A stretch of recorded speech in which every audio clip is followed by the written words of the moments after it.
Obviously with your work with the RNIB and with the visual impaired community, do you find that there's maybe a level of exhaustion because of having to take into account all of these Mm. things early before your day begins, maybe, and maybe that changes are made, and your day is maybe perhaps more limited depending on the support that you can rely on or you can't. As you say, maybe at a train station, there may be someone there that knows you now and knows to sort of keep an eye out for you and help you or support you with a machine.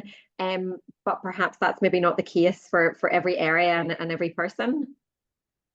I think exhaustion is a really good word, actually. A word we hear a lot in our sector, particularly from visually impaired people, is resilience. How resilient we have to be to carry on sort of with our day-to-day living, whether that is simply Mhm. about doing things in your community, as I mentioned, with getting cash, going to a coffee shop, going to a cafe, etc., or if it is going into work, and what that's like when you get there. So these things in themselves, in isolation, one thing happens, it's annoying, but you crack on, get on with life. But if you have several things that are happening, and there's all sorts of other things that can be thrown into the mix as well around cars parked on pavements, for example, Mm. or on bin day. So there's a phrase. I don't know, I think we use it ourselves on our bid. I'm not sure it's the right phrase, but we talk about familiar routes. And I know what that means, but I would say that every route that we know is different every time we walk it. So there might be e-bikes, for example, on the pavement. It might be bin days, like bins left on. There might be rubbish bags left on the pavement, for example, car spots on the pavement. So every route, whilst it's familiar, has unfamiliar or unexpected aspects to it as well. And I think added to that this time of the year as well, with better weather, there's tables and chairs out on the pavement, there's advertising boards out on the pavement, so there's kind of less and less pavement to safely walk along as well, Okay. with those added variables in there. So yeah, I think resilience is a word that is commonly used, and I think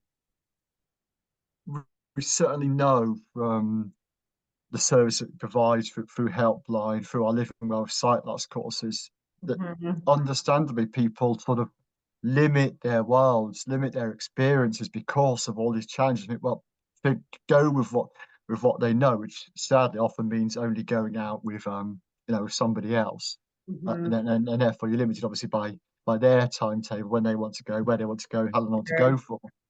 And I think it's probably even more so because the vast majority of our customers are older people who've lost their sight later in life, so won't have those necessarily Yeah. skills and sense of resilience that would have built up, say, for someone like myself who's visually impaired since birth and sort of therefore never really known anything else, and kind of will have built up those kind of what you might call coping mechanisms, perhaps. And Mhm. someone who loses their sight later in life will inevitably have a tendency to think, perhaps compare back with how things were, catastrophize a bit, understandably as well, about everything's going to stop and might lose their sight overnight, and remember to do all those things, and then will sort of inevitably limit their worlds Mhm. to what they know, what they can appreciate, and increasingly with family support. And I think that's probably compounded by some of the things I've mentioned as well. To say, think about finance and financial inclusion. If Mhm. bank branches close and there are fewer banks to walk to, so